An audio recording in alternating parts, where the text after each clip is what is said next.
Welcome to the Student Ministry Podcast. My name is Steve Cullum, and I am so glad that you're here again for another episode of the podcast where we just talk to youth workers, student ministers, everybody out there who are working with students on a regular basis to help them understand Jesus a little more. Today we have a great interview with a guy named Chase Snyder. Chase is currently the family pastor at Valley Grove Baptist Church in Knoxville, Tennessee. He's got some transitions coming soon, but we just recently talked to him about his ministry there. He's also the founder of Ministry Bubble, where he blogs on a regular basis, and he's got a publishing company. He's written a couple books, so you're going to enjoy today's conversation. But before we jump into that, we do need to thank our sponsors because they're one of the reasons this podcast exists. First up is WorkCamp NE. Their website is workcampne.com.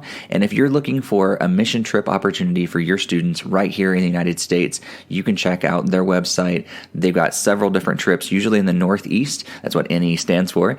And this year, they're actually going to have one in Illinois. I believe that's actually next week, so maybe a little too late this year. But if you're interested in that, make sure you check out their website. It's a great trip. Our students have been going for years and years, and we love it. We also want to thank the National Network of Youth Ministries and in a partnership, Reach Youth New England. Both of those organizations are all about combining our efforts together in student ministry, and we are so grateful for their sponsorship. If you want to check out the National Network's website, it's youthworkers.net, and if you want to check out the Reach Youth New England website, it's reachyouthne.com. And if you're not connected with other youth workers in your area, make sure you check out one or both of those websites. That'd be great to connect because we really are better together. Now, without further delay, let's jump in right into this conversation with Chase Snyder. All right, thanks so much for joining us today, Chase. Man, thanks, Steve, for having me. I'm pumped. Yeah, it's going to be exciting. So one of the first questions that we always ask people here on the podcast is, what's your story? What's God been doing in your life to bring you to the point where you are today? Tell the listeners a little bit who you are and how God got you to this point today. Man, the Cliff Notes version, which is what I lived off of through college and high school, is the Cliff Notes versions of everything, is that I'm a Southern boy with an incredible wife, incredible kids, and an awesome call to do ministry. I absolutely love waking up every day knowing that I get to tell people about Jesus, and that's what I get paid to do. Like, there's nothing better under the sun than to be able to serve people, and people appreciate that with money. And so, you have a living to be able to go out and do what God's called us to do as Christians. And so, really got started doing ministry in my home church when I was growing up.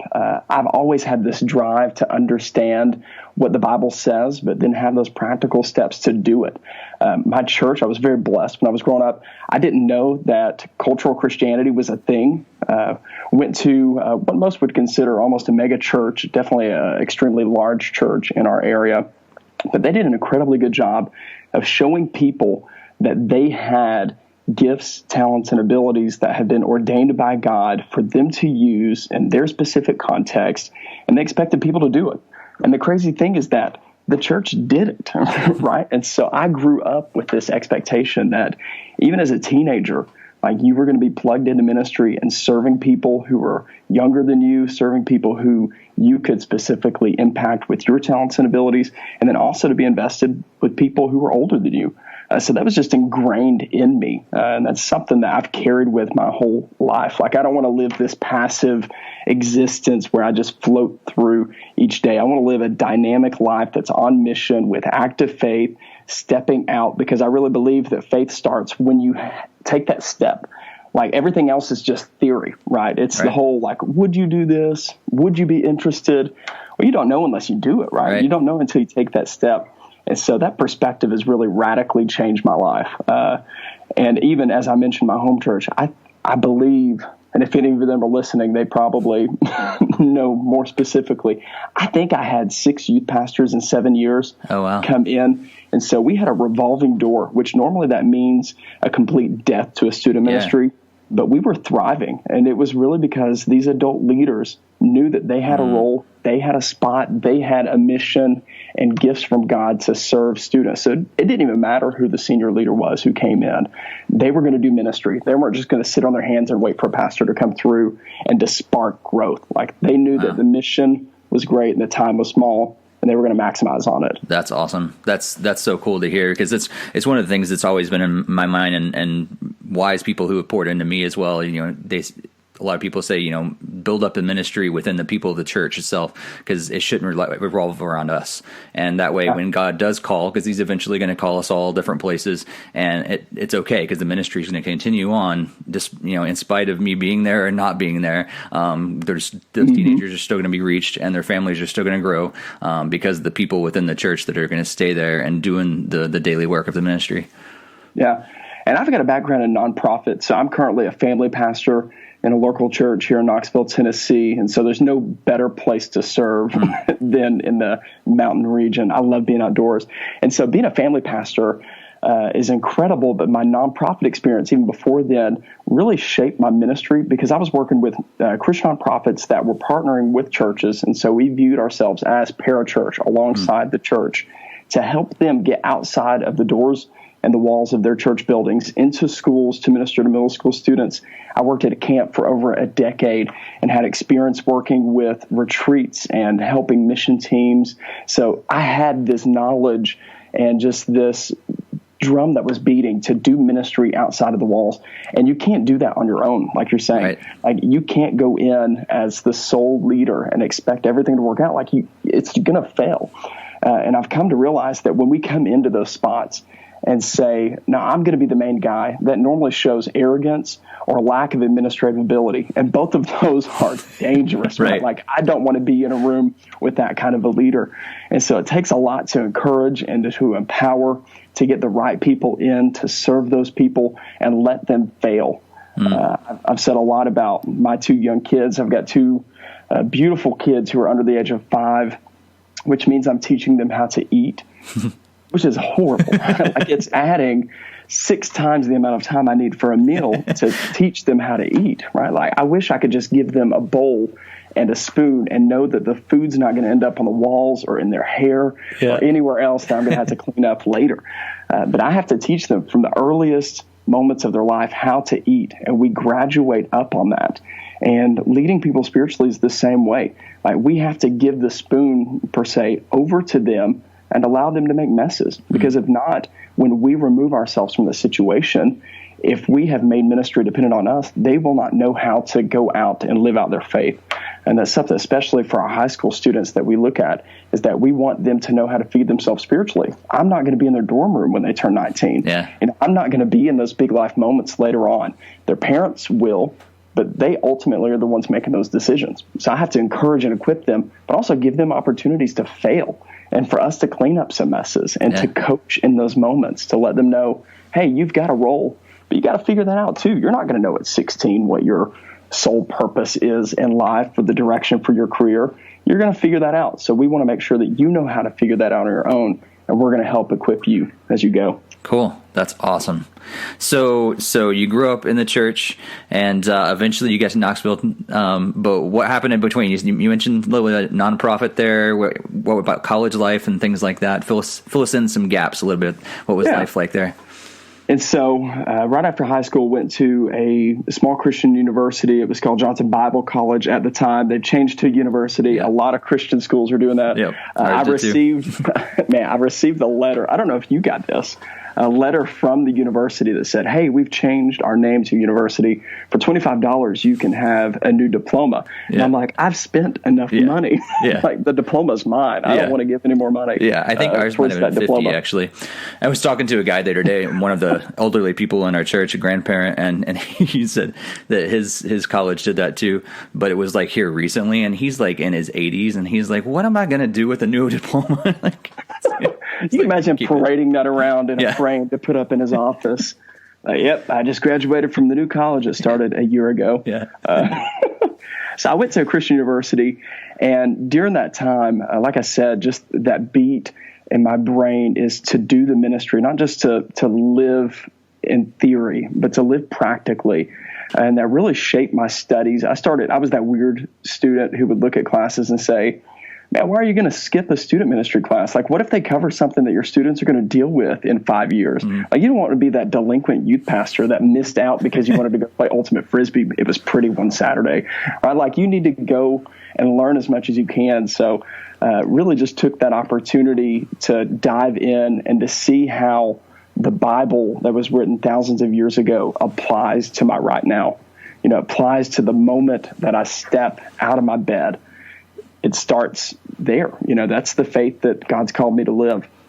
And after college, I've been doing seminary online while I've been ministering. And so those nonprofits, worked those for a little over a decade. And so the camping ministry, it was really a traditional camp, but we were a retreat facility throughout the year. So we had about 6,000 to 10,000 people come through each year that we would do camps for. Some of them we would cook and clean and do recreation games. I learned how to build high ropes courses and was certified in all of that, which is a really cool thing. Yeah. But once you have kids and a wife and she wants to make sure that you don't die, you stop a lot of the extreme sports. And so that was an incredible thing because I got to see how some leaders did awesome jobs as student ministers and as children's pastors, and then some that didn't, some that were just flying by the seat that they came in on. They had no plan, and you can see the frustration and the doubt on their people's faces when they stood up on the platform. So it really shaped a lot. And the other nonprofit ministry I worked in did Bible clubs inside of the school system for middle school specifically. So we had about 150, 200 college volunteers that we would do weekly Bible clubs in the school system and then connect those students to camps, but ultimately to local churches in their area. And that's where we would get those college volunteers from. So it was an open door for a lot of churches to be able to minister in their area. And it was just a local, we were in about 8 different counties in our area. And so that was an incredible opportunity too, working with principals, working with schools, finding out those logistics. How do you do this without abusing a situation, but maximizing on it at the same time? Cool. That's awesome. So what brought you to Knoxville eventually? Yeah. I just love the area here, and being a family pastor here in South Knoxville, I'm great at the nonprofit stuff, but really God was stirring in my heart for that ongoing discipleship. And so being in a nonprofit, you can only do so much. Right. You are alongside of the church. Like I said, you are not the church. You do not ultimately get to disciple. You do not get to speak in on a day-to-day basis in somebody's life. A camp, you have them for a retreat season. You have them for a weekend. You may have them for a week at the most, but at the end of that, they go home. And so I know that discipleship doesn't happen at an event. It doesn't happen at a discipleship now, as horribly as we've named that throughout the years. Yeah. It doesn't happen at a retreat. It doesn't happen really even on a worship gathering throughout the week. Like, that is a part of discipleship. But discipleship happens day in and day out where you're investing in lives. And so that was really something that God started stirring that affection in my wife and I's heart at that time. And so we made the transition out of nonprofit to serving in a local church, and it's been an incredible ride. Cool. So you are, correct me if I'm wrong, you're the family pastor. So does that mean you're over all age groups? Crib to college. Okay. Yeah. So what's that look like in your church? What's the typical day, week, month, I don't know, whatever, like what's your ministry look like, I guess? Yeah. Primarily, most of the stuff that we do for children's ministry happens on Sunday mornings. So we have children's worship. We have 2 services with a small group time split between those on our Sunday mornings. And so we offer nursery for all of our worship gatherings, and really have restructured that in the past 4 years to be more of a spiritual investment time instead of just holding a baby. You're praying over that child. You're speaking life into that child, even if they don't even understand what you're saying. We want to make sure that from birth, that's what we're doing. And then from there, we have our small groups for children, and they transition into our kids worship time. So I have a team that leads all of that with our small group leaders, and then I get to step into that kids worship time and lead that on Sunday mornings as well. Our students have a small group time on Sunday mornings. That's just kind of what works for our area. We're kind of a bedroom community. We're about 6 miles away from the University of Tennessee and Pigeon Forge, Gatlinburg. So we have a lot of people who drive out to work in tourism or the university, different areas. And so doing things during the week just doesn't work as much for us when it comes to something structured week in and week out. We do our worship gathering for students on Wednesdays, and so that does work. But we have middle school, high school students in the same room, have a band, try to speak life in, build relationships, do different things like that. So that's kind of a snapshot of the week. Yeah, cool. And you mentioned that getting everybody serving is incredibly important. How do you guys go about doing that with the students there at your church? Is there a certain program they go through, or is it just kind of woven into your normal life of the church, or how does that all work? Yeah, it's not necessarily a program. We do offer some opportunities. I've led over the past 4 years a mission trip, international mission trip, primarily for high school students. We've had over 25 each year go on that mission trip, which has been an incredible time of growth for them and almost a capstone for them to head off into college, which has been neat to see. But we've really tried to weave this into the fabric of who we are. I've gotten rid of student service days because the church does service days. Nice. And when a student becomes a Christian, or if a child becomes a Christian, they are instantly in the body of Christ. Like, they are the body of Christ. They have been gifted. And so we don't have to wait for them to turn 18 to then force them into something that they've never been in before. They need to know what it is to serve in the life of the church. So whenever we first came, we still do a vacation Bible school, and there was a vacation Bible school element for the students. Well, we have gotten rid of that for students and given them an opportunity to serve children during that time. We want them to serve in children's ministry as much as they can. And one of the biggest deterrents to that is a lot of parents. I think parents are skeptical to have their students, be in charge of somebody, and they know their own children. So you kind of have to respect that. You know, they're a delinquent at home. I understand. They're giving you gray hair. We'll listen to you. But they are often equating spiritual growth with knowledge. And so if you take a student out of a situation where they are being taught, then how could they learn? That's their logic. How are they going to learn if someone's not teaching them? And I've never seen in the Bible an example of having 15 Bible studies made you more spiritual. Right. And it's hard to have those conversations because the logic is, well, my child needs to be poured into right now. I'm like, man, Jesus did pour into his disciples, but as quickly as he poured into them, he turned around and said, hey, the harvest is plentiful, the workers are few, pray for the workers. All right. As you pray, you guys are it. So don't just think you're going to go off in a corner and pray somewhere. You're going to pray as you do ministry. And he sent them out in Matthew chapter 10. And so it's a balance. It's not a, once I become spiritual enough, or once my child becomes spiritual enough, or they know enough, or if they've had enough trainings on this, then they'll be great. It's just thrusting them into ministry at some points. And like I said earlier, let them fail. They're not going to like everything that they try. Give them option, give them variety to do ministry, and see what happens from there. Yeah, that's cool. Yeah, one of my old coworkers was a worship minister here when I first got here, and he used to say, you know, his job he felt was trying to help people find the right seat on the bus. And sometimes you're going to pick the wrong seat, but it's okay. You can always get up and move to a different seat and be able to create an environment where it's okay to change seats, because it's okay to try different things and realize maybe this is not for me, but that's okay. We'll help you find the thing that is for you. Yeah.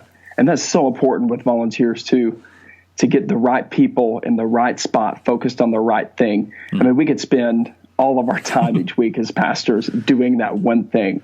But that, as we talked about earlier, that's the sustainability aspect. It's the right people in the right spot doing the right thing. It's not the wrong people in the right spot doing the right thing. It's not any combination you would come up with that. It's got to be a focus and have those people. I mean, I've had the opportunity with the family ministry to interview people who want to be in a volunteer position for something, and they're not sure what. So I've been able to sit down with them over coffee and say, hey, what are your gifts and passions?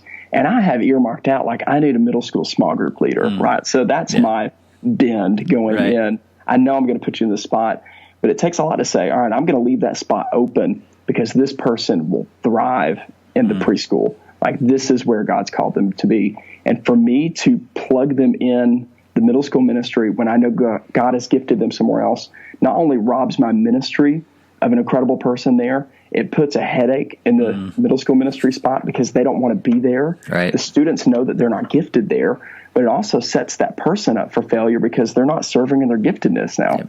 And they're going to be more susceptible to burnout. We've got to get the right people in the right spot doing the right thing. Yeah, totally. So you mentioned that you are over all of those different age groups. Are you the only paid staff person, or do you have paid staff under you, or is it just volunteer teams that you lead? Pretty much volunteer teams. We do have a few part-time. Part-time is probably even a very high view of that. We throw them a little something. Yeah.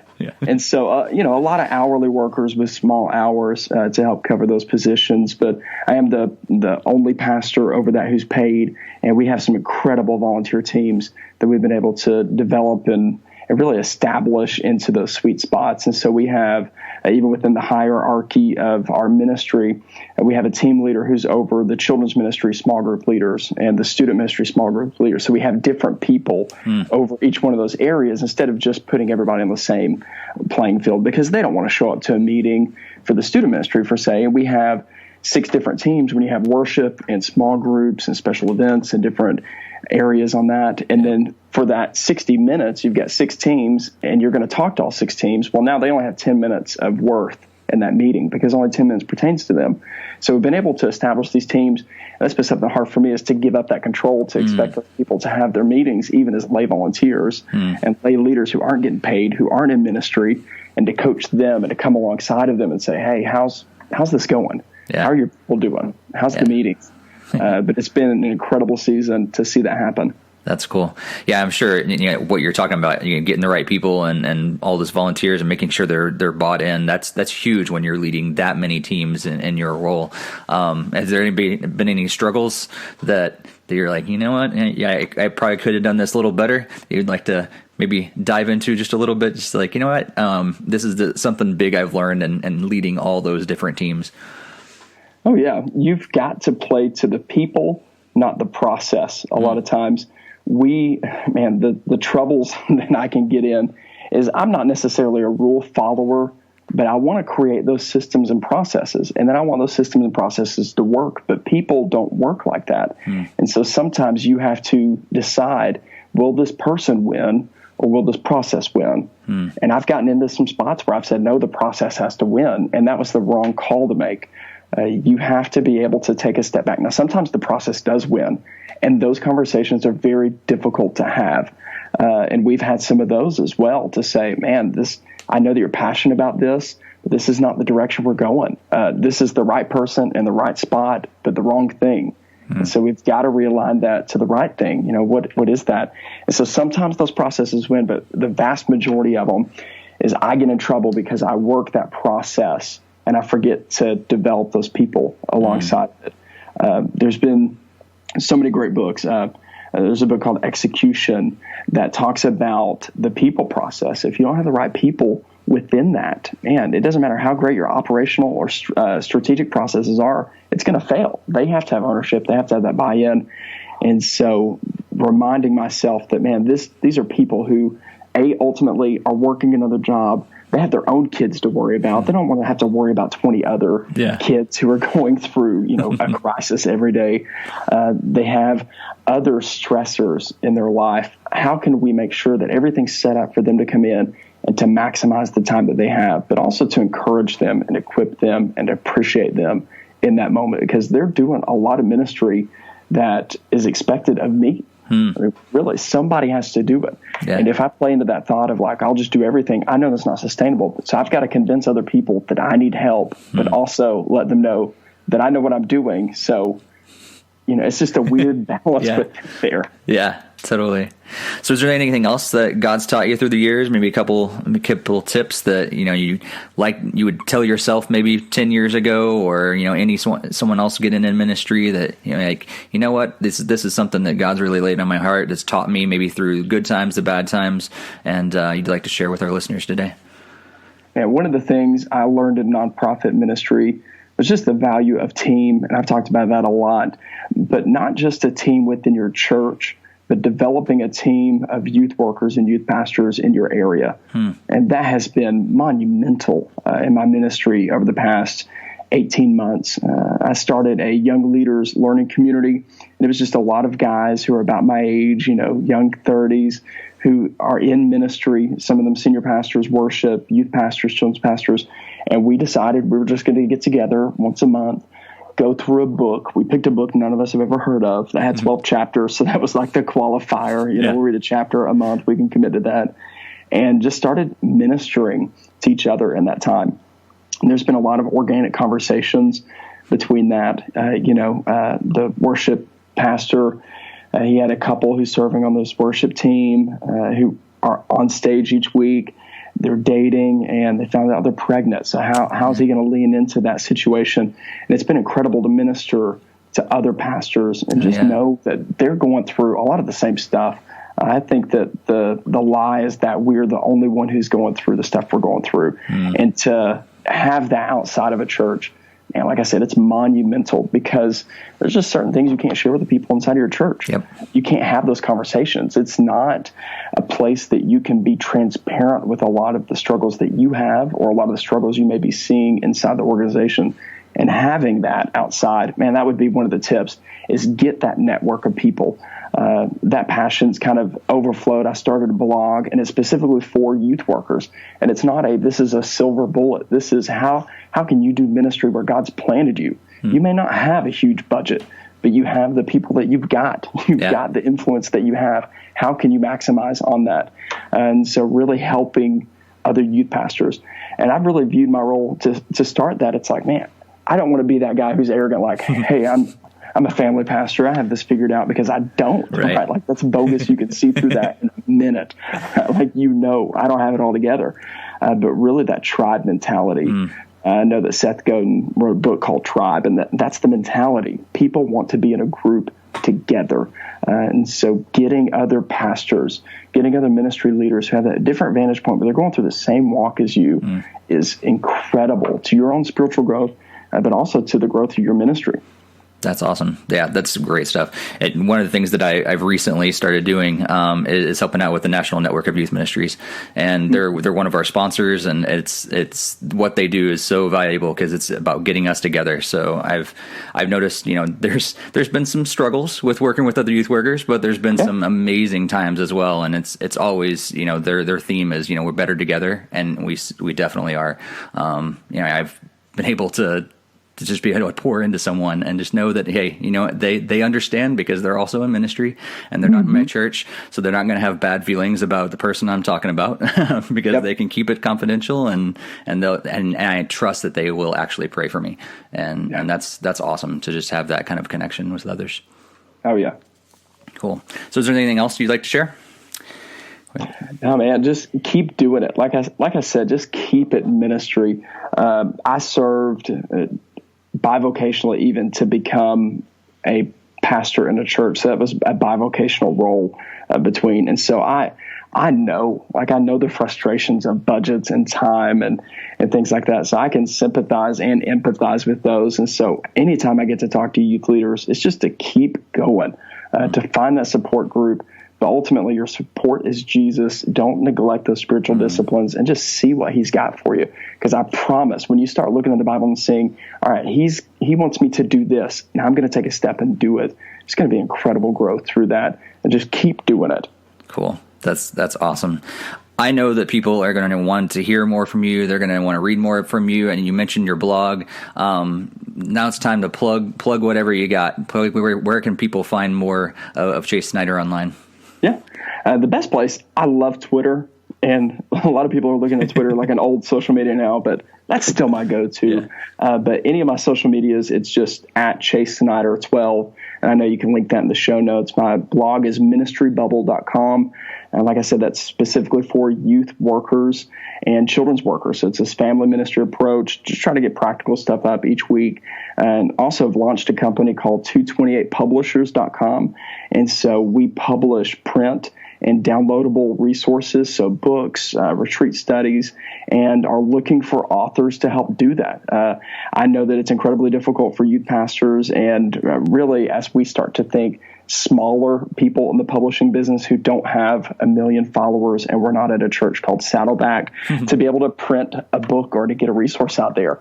And so God's opened up a really cool opportunity for us to start a publishing company to help new and young authors in that way. And so it's 228 publishers, and there's all of our information on how to write with us, how to contact us on there as well.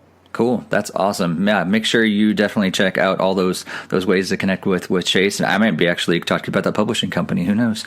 God's put some different thoughts in my mind. My wife has recently started a writing career herself, and we're thinking about, what do we do? Self-publish or go with a publisher and all that stuff. And I know there's a lot of other youth workers are out there that are probably thinking the same things. God's put some things on their hearts, but it's like, what do I do with it? And that's an awesome resource. So thank you so much for all the people that you're going to be helping through that whole process. Yeah. Well, thanks so much for joining us today, Chase. It's been awesome to get to know you a little better and hear your story and hear what God's been doing through your life. Man, I appreciate it. Thanks, Steve, for having me on here. It's always fun. Yeah, it's been great. And may God bless your ministry. I hope you enjoyed that conversation just as much as I did, or maybe even more. Who knows?